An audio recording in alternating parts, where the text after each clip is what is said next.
Maria, Maria. All right, we sound good. What the hell happened that money became everything?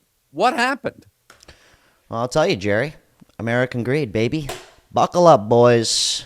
Oh, this is going to be a rich one today. If you're new here, welcome. Take a hit. Metaphorically speaking, of course, because you're going to need it. Because it was not in the 70s. In the 70s, it's how cool is your job? How cool is it what you're doing? If your job's cooler than my job, you beat me. And then... And no one said, how much you making? Oh, you're doing okay. You're making, you're making, as long as you could live, who cares? That's the key word. As long as you could live, who cares? Oh, see, today it's kind of about the money because you kind of need it. Now, this one was kind of trippy. Think about this one. Free country? Name one thing you can do that isn't taxed, regulated, or illegal. I was really thinking about that, and it's not much. I was even thinking like, oh, I could go to the beach if you want to walk there, you know. But even walking, I mean, literally, think about it. You're going to walk on the sidewalk. You're paying for that. I tried thinking about it. You guys think about that one. Seriously. Don't think too hard on it, though. Anyways, the greed of capitalism is ruining everything. That's awesome. Greed of capitalism is ruining everything. Like, everything we buy, shitty. Every experience we pay for, awful. All because, like, 10 guys at the top of every company want to buy their 6th vacation home.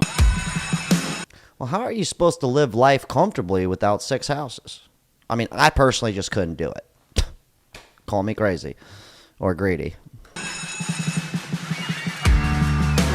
pledge allegiance to the fraud of the corporate banks of America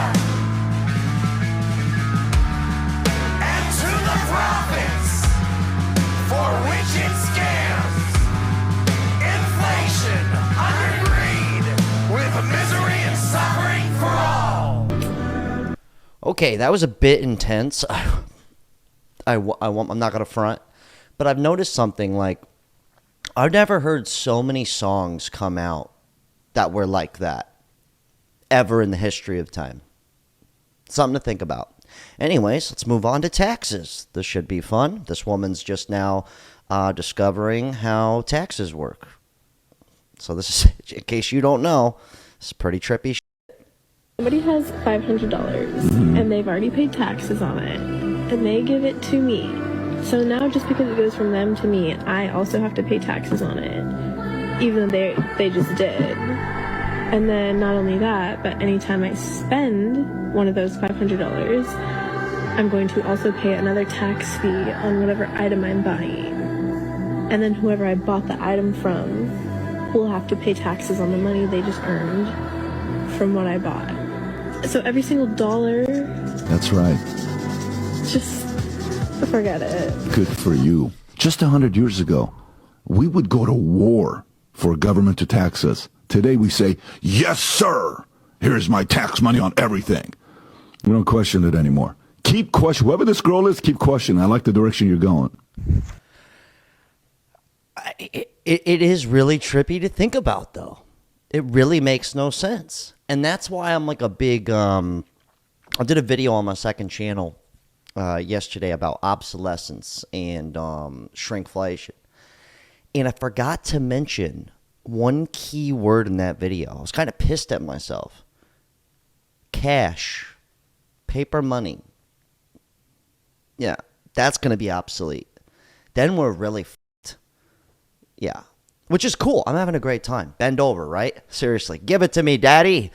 Not to make a joke out of it, but...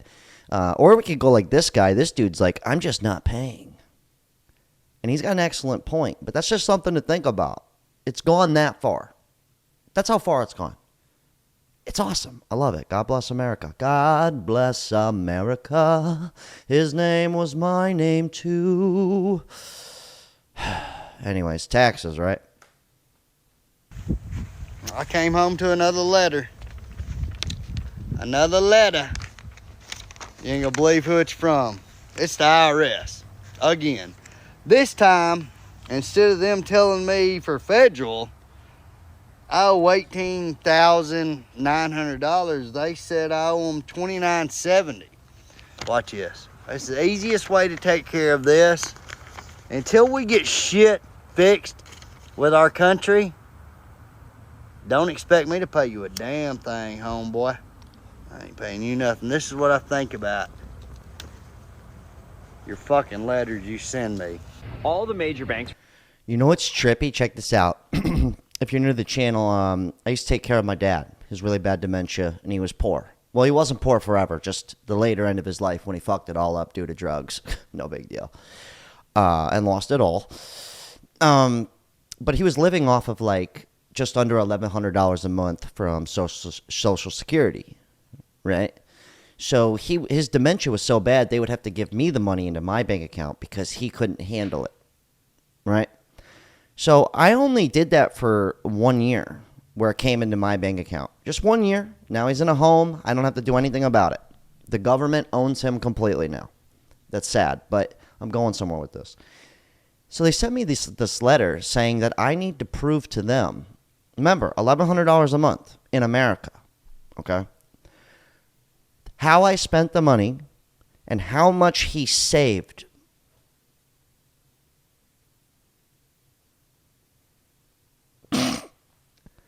And I have to prove to them how he can't save any money off of $1,100 a month. Oh, I wrote a fat fucking letter back. I said, are you retarded? Anyways, the banking is just a cartel. That's awesome. This is kind of fucked up, though, if this is true. This is fucked. Right now. Remember the cash thing I was telling you about earlier? No one seems to have any of that anymore. Remember that. Are instituting checking fees at the exact same time. Wells Fargo, Bank of America, and now JP Morgan Chase announced that since the Biden administration is trying to rein in overdraft fees, they too are going to charge you $10 a month just to have money. That is literally the charge. If you have less than $10,000 in your bank account, banks are going to charge you money. What is the functional difference between that behavior and a drug cartel? That's what. Less than $10,000 in your bank account. Now, I know a lot of you might not think that's a big deal, but it is. It's another form of tax. It's awesome because you're forced to have a bank account. Because I can't just bring cash in to, where the fuck are you paying with cash for major bills? I'd like to know. Really, seriously. Like, and who also has the time to go do that? And who the fuck carries cash anymore? Everybody's like proud of it. Like, I never carry cash. Why would I carry cash? Not making fun of you, just something to think about. Okay? I'm not saying you're stupid. I'm just saying you're not that bright. I'm just joking. I'm just kidding. I don't even know you. I'm just playing around. Anyways, this one's fun because according to this guy, we're nothing more than a number. And we're nothing more than a, land of the free and home of the slaves or whatever. Well, you have to have a license to get married. Whether you understand it or not, in this country you are considered to be a corporation. Your body is a corporation, a company.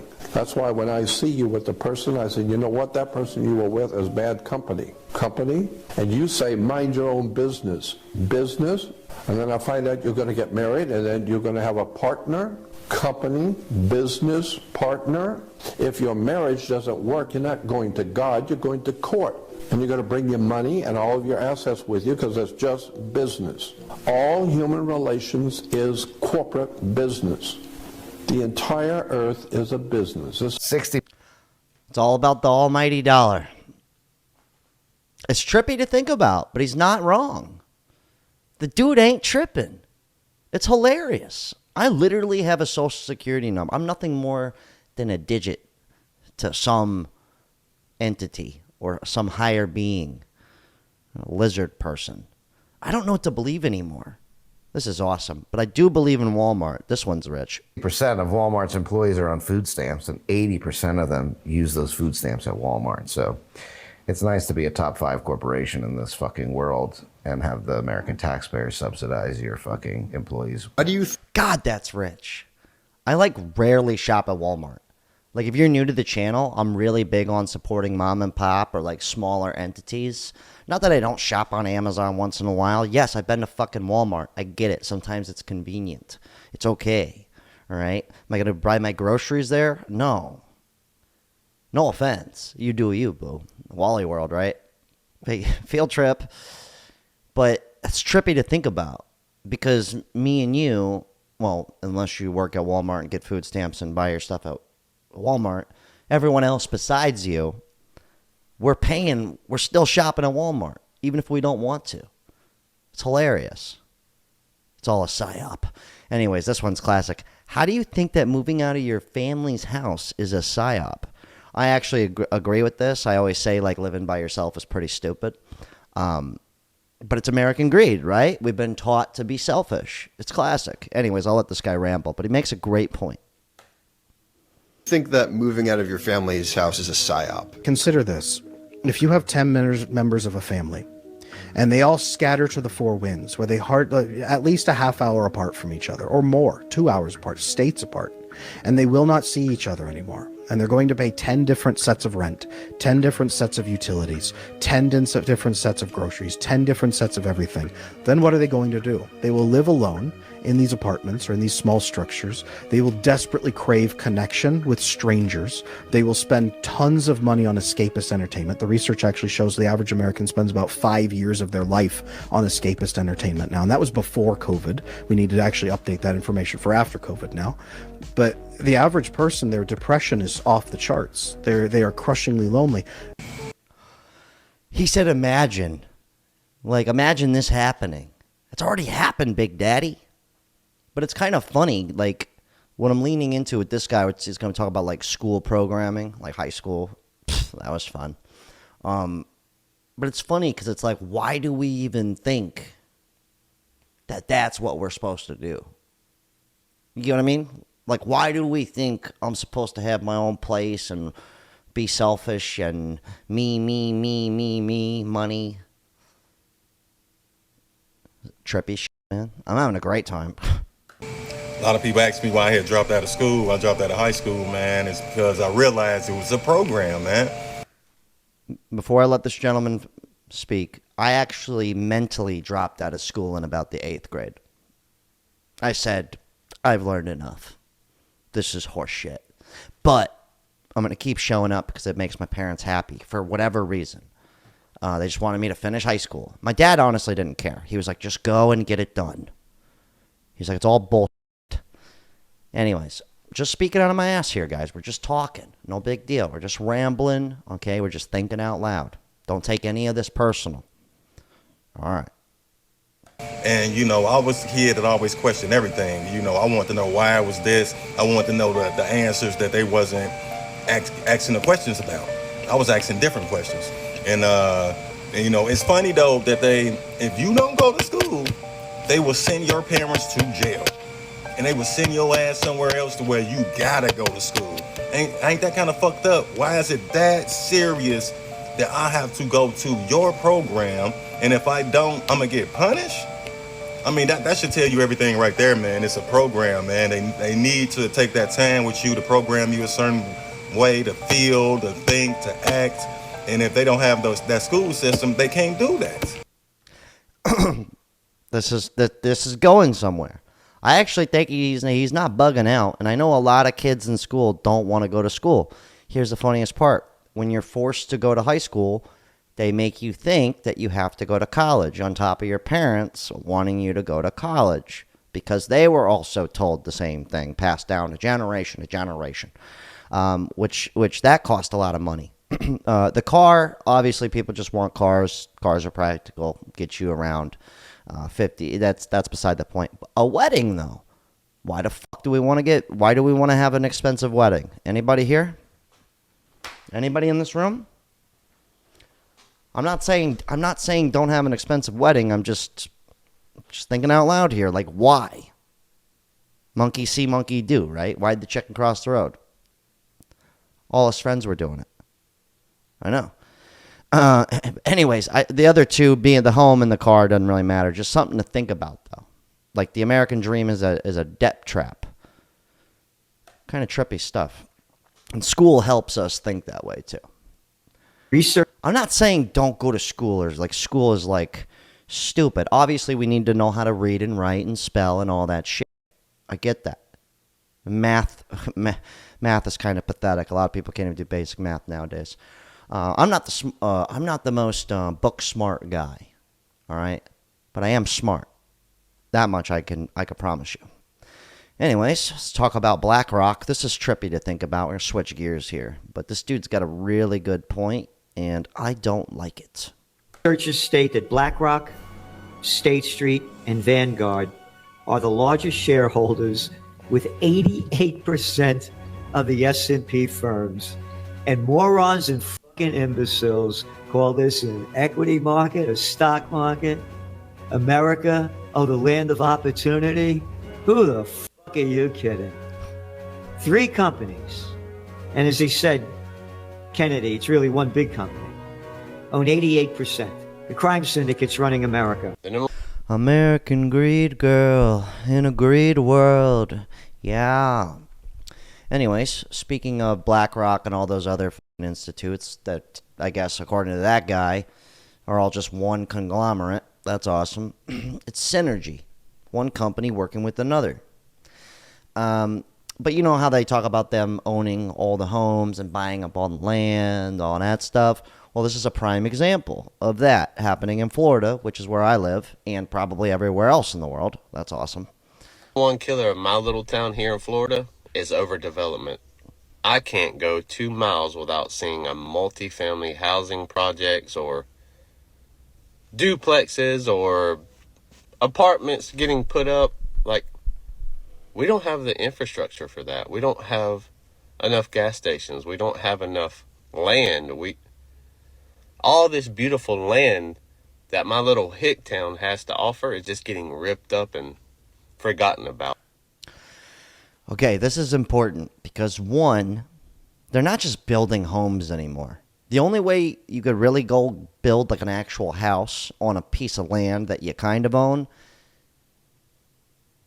no one's just building that and selling it. No. They're building neighborhoods that have HOAs, which is another form of tax. You guessed it.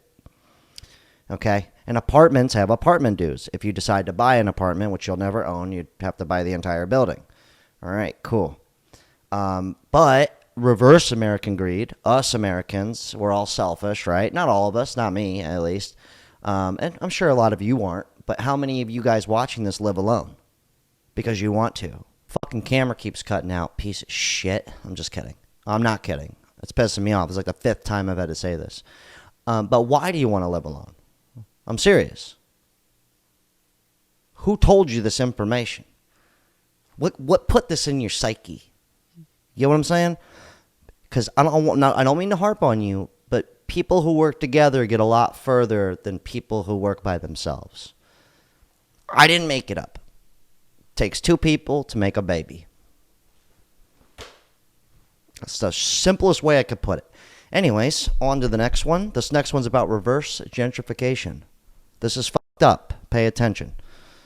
You know, it's a form of gentrification that people do not talk about enough. Moving to a different country that's way cheaper than the country that you're living in, and then bragging about, oh, I pay $400 in rent. The food is so cheap here. At the same time, you're driving up the prices. But the people in that country could barely afford the lifestyle that you're living, and you're basically just balling out on them. All right, check this out. Get ready for this one. It's something to think about. He's not wrong. But let's look at it from the reverse aspect from Americans here. We got a bunch of people moving from those countries that are poor, right? Well, I guess they're actually poor. I don't need to do that. No offense. But they come here with no money to work for hardly any money. But the American economy keeps going, woo, keeps going up. See, it made sense when he said that. A bunch of people with money going somewhere without money drives prices up. That made sense. but it's happening in a reverse to America. See, this is the problem. I didn't pay attention in high school. Maybe I would understand this concept. Probably not. Anyways, here's some other options we have for getting ahead in America. Right, so now that it's out in public, the whole point of a tiny, tiny home is you can live wherever you want. Dude's got a house on wheels, on a bicycle, on a f***ing Huffy. I'm not knocking it, but this is where it's going. This is where it's at. It's not where it's going. We're already here. You can pull up, park, and you got your home.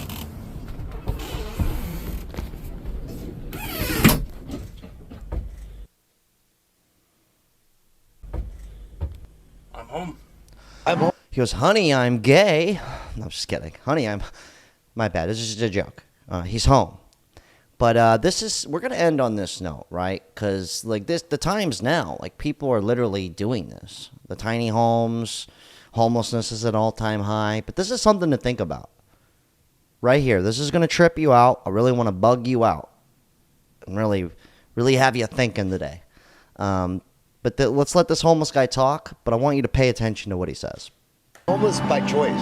A lot of people always say that. What do you mean by choice? Do you want to live out here on the streets? I do. I love it. What's so cool about being homeless? A lot of people would say that there's only negatives, right? Right. But no, I'm free. I am free. From what? The cops, the government, anything? Tomorrow, I don't know where I'll be. I don't have to go to work. I don't have to go here. I don't have to go there. I don't have to go anywhere. Anybody hear what he said? Did anybody in here hear what he said? He's free. Yeah, that's where we're at. The homeless man is free. The guy living in his bicycle, his Huffy pop-up tent, is free. Or you get really uber rich and be free. But think about this, right? Homelessness, at least from my perspective. The reason why I've done everything the right way and paid my taxes and worked really hard and, trying to get rich or die trying, wonder why I think that way, is because I'm scared to be homeless. I'm also terrified to go to prison. I don't know if anybody paid attention to the rest of the video on all the things you can go to prison for. But it's so funny that this guy's like, these other people who are doing it, they're free. I'm not saying I want to go be homeless. It's just, I know. Take a hit. Seriously. Metaphorically speaking. Just, anyways, hell of a talk. You guys leave your thoughts. I'm kind of bugged out for today. I've had enough for one day. I'm going to go to the skate park now. I'm going to just go fuck off. God, solid talk. Unreal.